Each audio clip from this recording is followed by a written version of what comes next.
नमस्कार दोस्तों, back to our channel. Friends, मैं आप सबका अपने चैनल स्टॉक्स फॉर लाइफ पे बहुत स्वागत करता हूं। Welcome to STFL family.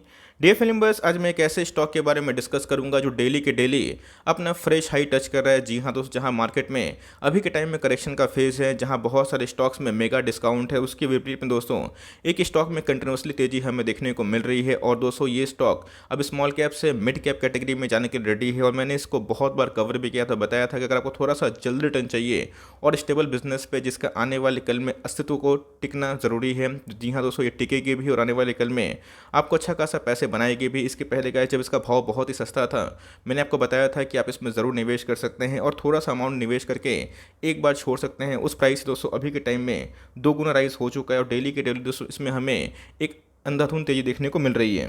इस तेजी की एक ही वजह है, जिस स्टॉक के बारे में डिस्कस करने वाला हूँ वो ईवी के थीम को लेकर काम करती है। ईवी की बात की जाए, इलेक्ट्रिक व्हीकल्स की, आपको पता है कि आने वाले कल में जिनके बिजनेस मॉडल मजबूत है और आने वाले कल में जो ईवी को प्लॉट को लेके सस्टेनेबल है, वो आने वाले कल में अच्छे खासे पैसे बनाएंगे, चाहे वो डायरेक्टली जुड़े रहे ईवी से या फिर इनडायरेक्टली। बिकॉज गवर्नमेंट की बात की जाए या फिर देश विदेश की बात की जाए, सब दोस्तों ईवी को लेके या फिर जितने भी क्लीन एनर्जी हैं उसको लेके काफ़ी एग्रेसिव दिखाई पड़ रहे हैं। और फ्यूचर की बात की जाए तो गैस आने वाले कल में इनका ही अस्तित्व टिकने वाला है। तो जी हाँ दोस्तों, अगर आपको 500 के आसपास कोई फंडामेंटली मजबूत कंपनी में निवेश करना है, जिनके आने वाले कल में भविष्य सुनहरा हो और उसमें अच्छी खासी रेवेन्यू गाइडेंस भी कंपनी ने दिया हो, जहाँ पे वो अपने ऑफकोर्स जो रेवेन्यू को बढ़ा सकते हैं, जिसके वजह से उनके बॉटम लाइन में भी अच्छा खासा प्रभाव देखने को मिलेगा। तो इस स्टॉक को ट्रैक कर सकते हैं, बहुत ही कुछ सीखने को मिलेगा। चैनल फर्स्ट टाइम होंगे सब्सक्राइब कर सकते हैं। इस तरह क्वालिटी कंटेंट को सबसे पहले एक्सेस करने के लिए now without delaying any for time, let's begin.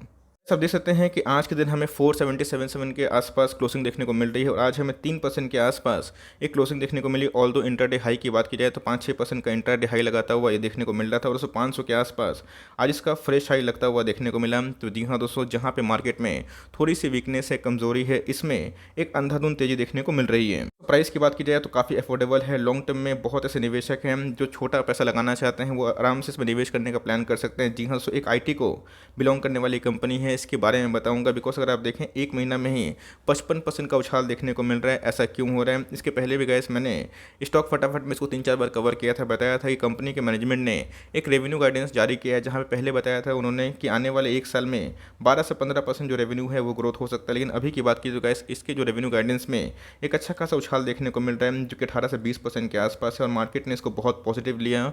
और इसी की वजह से गैस जो कंपनी फंडामेंटली बहुत ही मजबूत है और जिस हिसाब से अनलॉकिंग का फेज स्टार्ट हो चुका है, इन सब के दोस्तों कंपनी के शेयर प्राइस में ऑफकोर्स उछाल देखने को मिलेगा। बिकॉज बिजनेस इनका बहुत ज़्यादा डिपेंडेंट है। बिकॉज लॉकडाउन में कैसे इनके बिजनेस में काफ़ी डेंट पड़ा था, लेकिन जैसे जैसे अनलॉकिंग का फेज चालू हो रहा है, जैसे जैसे एक सेगमेंट में राइस देखने को मिल रहे हैं, इस कंपनी के शेयर प्राइस में काफ़ी उछाल है। एक महीना में ही इसने 55% के आसपास पैसे बना के दे दिए हैं। पुरानी लिस्टिंग नहीं देखने को मिलती। अगर आप देखें 2020 के आसपास इनकी लिस्टिंग हमें देखने को मिली थी। और दोस्तों जब मैंने इसको आइडेंटिफाई किया था, जब मुझे लगा था इसमें आने वाले कल में अच्छा खासा पोटेंशियल है, तो मैंने आपको खुल के बताया था कि यस मैं निवेश करने वाला हूं। आप चाहें इसको निवेश करने का प्लान कर सकते हैं। और उसके बाद अगर आप देखें तो स्टॉक में एक तरफा तेजी हमें देखने को मिल रही है। स्टॉक का नाम क्या है दोस्तों? केपिट टेक्नोलॉजी को बताएं।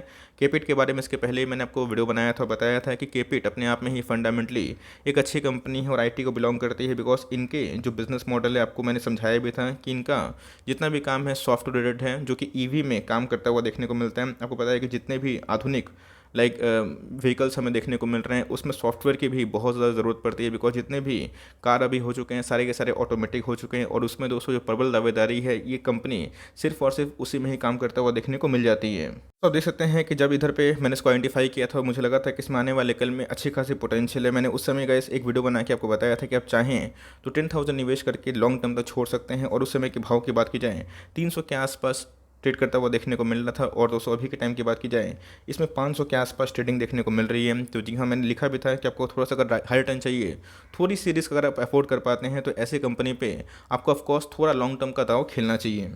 तो उस समय की जो न्यूज़ थी, मैंने आपको उस समय बताया था कि मार्केट में जब भी कोई न्यूज़ आती है उस न्यूज़ का इम्पैक्ट हमें समझना ज़रूरी है। और दोस्तों इनका एक बहुत ही अच्छा स्टॉक जंप हुआ था उस समय, क्योंकि इन्होंने एक German based future mobility company को बाई कर दिया था और जिसका इम्पैक्ट हमें आने वाले कल में ज़रूर पॉजिटिव देखने की उम्मीद भी थी। उसके बाद हमें स्टॉक में थोड़ी गिरावट देखने को मिली, बट मैंने आपको हमेशा बताया कि स्टॉक मार्केट में स्टॉक एक तरफा नहीं भागते हैं। जो स्टॉक में पोटेंशियल होती है तो कभी कभी मार्केट उसको गिरा देता है, और जब मार्केट में नेगेटिव सेंटीमेंट होता है तभी गैस वो स्टॉक ऑल टाइम हाई लगाता है। तो 2 महीनों के मेहनत के बाद, होल्डिंग कैपेसिटी के बाद दोस्तों इस स्टॉक में हम लोग को अभी के टाइम में रिवॉर्ड मिल रहा है, जिसकी वजह से स्टॉक ने फिर से अपना फ्रेश हाई लगा दिया है। ये तो हम लोग को पता चल गया कि जो कंपनी है आईटी को बिलोंग करती है, एक छोटी कंपनी है। केपिट की बात की जाए, एक ग्लोबल टेक्नोलॉजी कंपनी है with software solution that will help mobility leap for towards autonomous clean smart and connected future. तो जी हाँ दोस्तों, जो कंपनी ऑटोनोमस में, क्लीन एनर्जी में, स्मार्ट एनर्जी में डील करते हुए देखने को मिलती है, जिसका आने वाले कल में पॉल्यूशन से कोई लेना देना नहीं है, ऐसी टेक्नोलॉजी बनाती है जो आने वाले कल में पॉल्यूशन को कम कर दें और ईवी को और भी चार चांद लगा दें। तो जी हाँ, सो इस थीम के जितने भी कंपनी हैं जिनके स्ट्रॉन्ग बैलेंस शीट है, फंडामेंटल मजबूत है, आने वाले कल में वो मेगा पैसे बना के दे सकते हैं। और इसी के बीच में गाइस, केपिट में जो हमने बहुत ही लंबे अरसे से होल्डिंग की थी और पोजीशन बनाया था, वो हमें अभी के टाइम रिवॉर्ड करता हुआ देखने को मिल रहा है। अगर आप मार्केट कैप देखें तो इसका जो मार्केट कैप है 12,000 करोड़ के आसपास देखने को मिलता है। और दोस्तों आने वाले कल में ये स्मॉल कैप से अब मिड कैप का जो स्टॉक है वो जर्नी भी कर सकती है। अगर आप देखें तो वैसे ये हमें 500 के आसपास इंटरडे हाई लगाता हुआ देखने को मिला स्टॉक। अगर आप पी देखें 58 के आसपास है, जो ठीक ठाक है। मैं इसको बहुत रिजनेबल नहीं बोलूँगा, थोड़ा सा महंगा है, क्योंकि आपको पता है कि जिसमें विजन होता है, जिसमें ग्रोथ होता है, वो आने वाले कल में थोड़ा सा महंगा वैल्यूएशन क्रिएट करता हुआ देखने को मिलता है। आरओसी की बात की जाए, आरओई की बात की जाए, ये 14% और 12% के आसपास है, जो अपने आप में ही बहुत ही हाई नहीं है। बट यस, मुझे लगता है कि जो कंपनी सुधार कर रही है, आने वाले कल में इनके बिजनेस और भी अच्छा हो सकते हैं। और इसकी वजह से दोस्तों आरओई में भी हमें अच्छी खासी उछाल देखने को उम्मीद है। कंपनी के फेस वैल्यू की बात की जाए 10 दिखाई पड़ जाते हैं। तो इधर पे इंटरेस्टिंग बात है, बिकॉज अगर आप देखें 2019 में जो इनके रेवेन्यू थे वो हमें 2020 में काफ़ी हद तक बढ़ते हुए देखने को मिले। बट 21 की बात की जाए तो आईटी के जितने भी रेवेन्यू थे वो काफ़ी वर्क फ्रॉम होम से बढ़ते हुए दिखाई पड़े थे, बिकॉज कोविड पैंडेमिक में उनको एज सच डेंट नहीं पड़ा था। उन्होंने बहुत सारे एम्प्लॉयज़ को एक्स्ट्रा बोनस भी दिए थे। बट दोस्तों इनका जो डिपेंडेंसी थी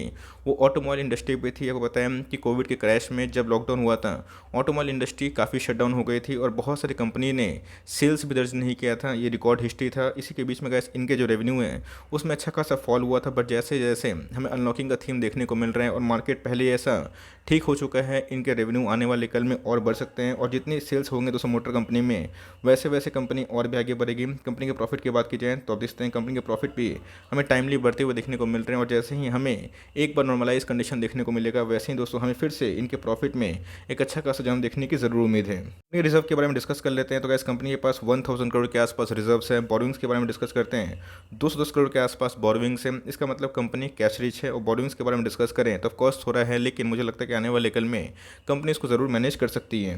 तो बात की जाए प्रोमोटर होल्डिंग की, तो अगर आप देखें 40% के आसपास प्रोमोटर इसको ओन करते हैं। और एफआईएस का जो इंटरेस्ट है ये हमें काफ़ी बढ़ता हुआ दिखाई पड़ा है। लास्ट क्वार्टर से अगर आप देखें तो एफआईएस ने अपने स्टेक को थोड़ा बढ़ा लिए हैं। ऑल्दो बात की जाए प्रॉफिट बुकिंग की, तो इधर पर डीआईएस का जो स्टेक है थोड़ा कम होता हुआ देखने को मिल रहा है। पब्लिक के पास भी अच्छी खासी होल्डिंग पड़ी हुई है। इसका मतलब गाइस प्रमोटर, एफआईएस, डीआईएस और पब्लिक की जो होल्डिंग को मिला दिया जाए तो हमें काफ़ी स्टेबल इनके प्रमोटर होल्डिंग देखने को मिल जाते हैं। अगर आप ऐसे कंपनी में निवेश करना चाहते हैं जिनका प्राइस काफ़ी कम हो और जिनका विजन काफ़ी मजबूत हो और लॉन्ग टर्म में इनके बिजनेस सस्टेन कर पाएँ, तो जी हाँ, सॉफ्ट कैपिट के बारे में सोच सकते हैं। ऑल्दो अगर आप देखें तो इसके पहले इसका दोस्तों एक प्राइस करेक्शन हमें देखने को मिला था 450 के आसपास। तो आप चाहते हैं तो इस लेवल पे या फिर इससे नीचे अगर आता है 430 के आसपास कभी ना कभी, तो यहाँ पे आप चाहें तो 10 स्टॉक 20 स्टॉक खरीद के फॉर लॉन्ग टर्म छोड़ सकते हैं। अगर आपके पास हैं इसको होल्ड एंड कंटिन्यू करें। यस दोस्तों, अगर आपने हमारी वीडियो से खरीदा होगा तो ज़रूर बताइएगा, बिकॉज उस समय का इसका जो प्राइस था 280 के आसपास था, 300 के आसपास था। और उसके बाद हमें एक मेजर ब्रेकआउट भी देखने को मिल चुका है। सबसे गैस कंपनी होल्ड करने लायक है और इनके फ्यूचर हमें काफ़ी प्रॉमिसिंग देखने को मिलता है। और कंपनी का जो मैनेजमेंट कमेंट्री है कि जो रेवेन्यू गाइडेंस है आने वाले कल में मजबूत हो सकते हैं, तो उसको लेके आप चाहें तो उसको आराम से होल्ड एंड कंटिन्यू कर सकते हैं। और लिए हुए हैं तो मुझे लगता है कि आने वाले कल में कंपनी और भी अच्छा कर सकती है। तो अपनी रिसर्च करके एक डिप मिलता है तो उधर पे थोड़ी सी क्वांटिटीज़ को ऐड करके फॉर लॉन्ग टर्म आराम से छोड़ सकते हैं। टाइमिंग इसके ऊपर स्टडी करें, कंपनी सही लगती है तो इसके ऊपर फर्दर दोस्तों आप रिसर्च कर सकते हैं। तो गाइस मिलते हैं जल्दी ही, तब तक के लिए bye. Thanks for listening friends, God bless you all.